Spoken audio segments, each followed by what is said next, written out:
सी Jinping जो है, इसके हमें भी बहुत तेजी से विरोध हो रहा है। चाइना में सी जिनपिंग के खिलाफ बहुत तेजी से बगावत हो रही है। इसने भी वही सहारा लिया जनता का ध्यान भटकाने के लिए। इसने भी भारत से लड़ाई थोपने के लिए कई बार अक्षय उत्साह वाले काम किए हैं। अभी हाल में इसने तवांग में घुस गया, अरुणाचल प्रदेश का जगह है तवांग घाटी।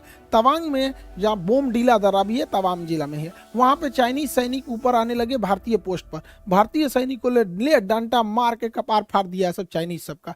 एक भी भारतीय को किसी भी तरह की गंभीर चोट नहीं आई है, ना ही कोई भारतीय सैनिक शहीद हुआ है। ये हमारे रक्षा मंत्री का खुद का संसद में दिया हुआ स्टेटमेंट था।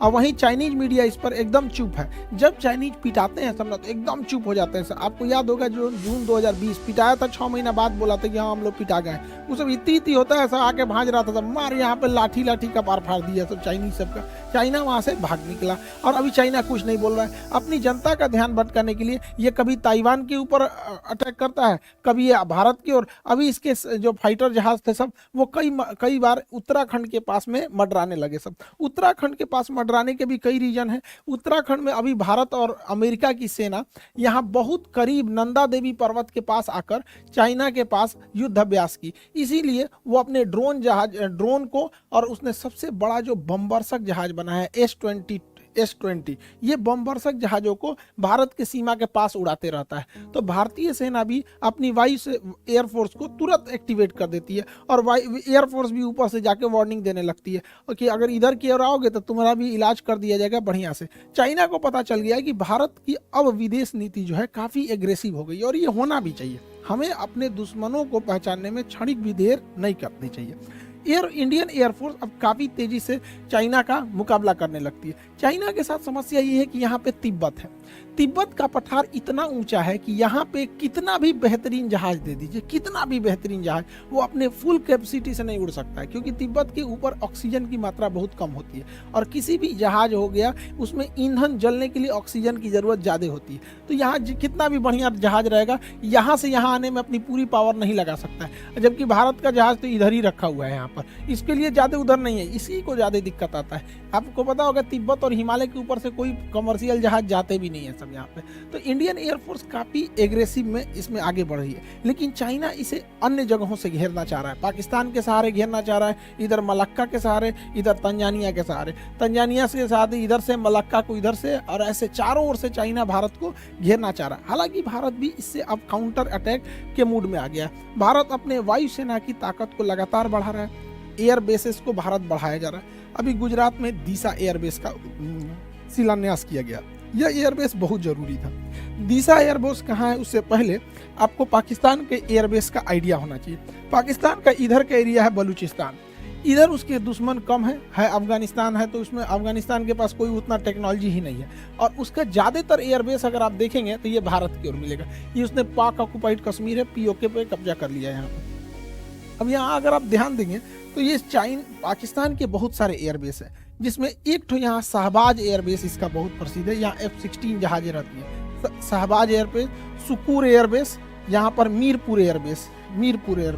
ये 3 एयरबेस पाकिस्तान के बहुत ही फ्रंट लाइन की एयरबेस है भारत को आगे की ओर काउंटर करने के लिए। और एक कश्मीर के पास में आया स्कार्दू एयरबेस। ये एग्जाम में क्वेश्चन पूछते हो भैया स्कार्दू एयरबेस कहाँ, POK में ही है स्कार्दू। तो कुछ जगह जो है ना करंट में जब फेमस हो जाते हैं तो उससे कुछ क्वेश्चन पूछता है, इसलिए याद रखना आता है। तो यहाँ मीरपुर एयरबेस, सुकूर एयरबेस और यहाँ शहबाज एयरबेस, यहाँ पर इन एयरबेस से भारत में अंदर तक हमला किया जा सकता था। इसको काउंटर करने के लिए जोधपुर में फलोड़ी एयरबेस था, गुजरात के कच्छ में नलिया एयरबेस था। तो ये यहाँ से इसे काउंटर किया जा सकता था। लेकिन अभी PM मोदी ने यहाँ पर एक दीसा एयरबेस का उद्घाटन किया। दीसा एयरबेस जो है अब यहाँ से और अंदर तक काउंटर अटैक किया जा सकता है।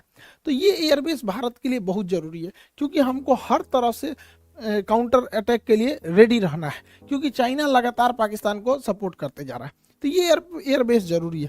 भारत अब अपने जितने भी एयरबेस हैं उसको, उसमें जो जहाज़ों को रखने के लिए बंकर है उसे अब नए मॉडल से अपग्रेड कर रहा है। उसका नाम है next generation harden aircraft shelter.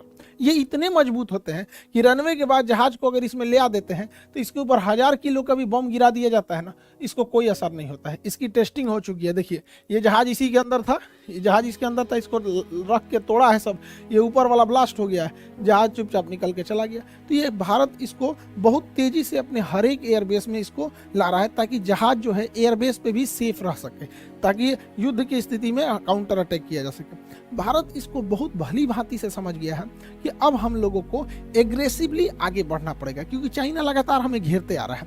इसलिए भारत ने अपने यहाँ, ये तो हो गया अफगानिस्तान के लोगों को भारत से बहुत लगाव रहता है, तो अफगानिस्तान भारत में रिलेशन अच्छा है, लेकिन पीओके कब्जा करने की वजह से डायरेक्ट कनेक्शन नहीं है। यहाँ पर है आपका तजाकिस्तान, ये ताजिकिस्तान जो जगह है, यहाँ पर भारत 2 एयरबेस ले रखा है।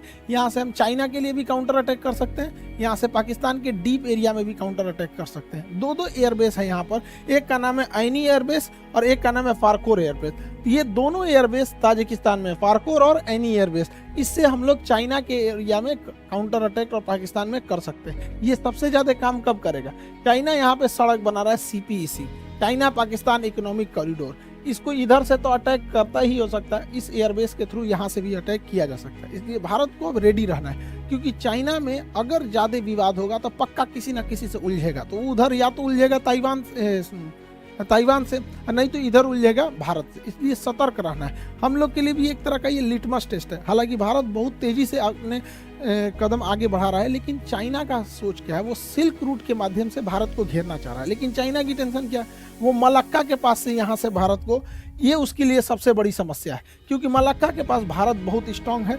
यहाँ पर हमारा अंडमान निकोबार है, ये अंडमान निकोबार में हमारी तीनों सेना रहती है, थल सेना, वायुसेना, नौसेना। साथ ही यहाँ नीचे में कोकोस आइलैंड है, कोकोस आइलैंड। चाइना यहाँ से या तो मलक्का से होकर निकलेगा या तो सुंडा से होकर निकलेगा।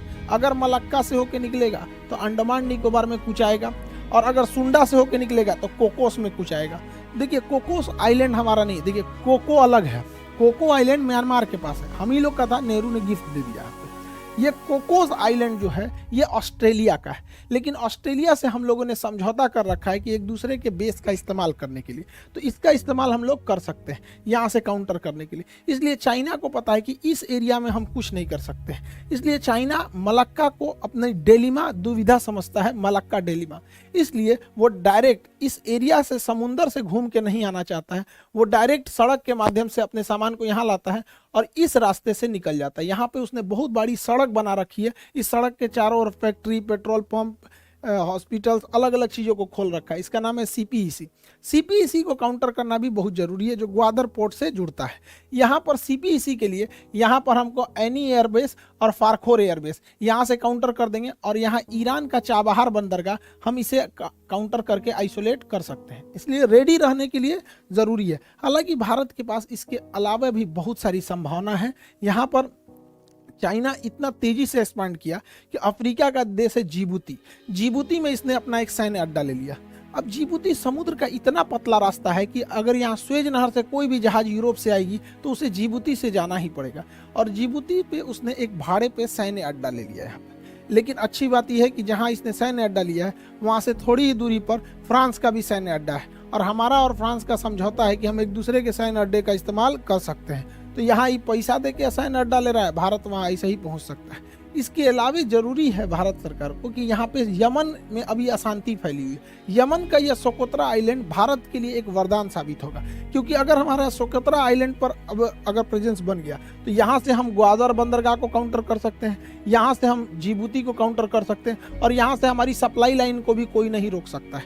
लेकिन अभी यमन के सोकोत्रा आइलैंड पर किसी का ध्यान नहीं गया है। यहाँ पे करना चाहिए, सरकार को आगे बढ़ना चाहिए। चाइना ने इतना ज़्यादा मात्रा में लोन दे रखा है अफ्रीकी देशों को कि उन्हें अपने कर्ज के जाल में फंसा लिया, और इस जाल में फंसाया बढ़िया से तंजानिया को।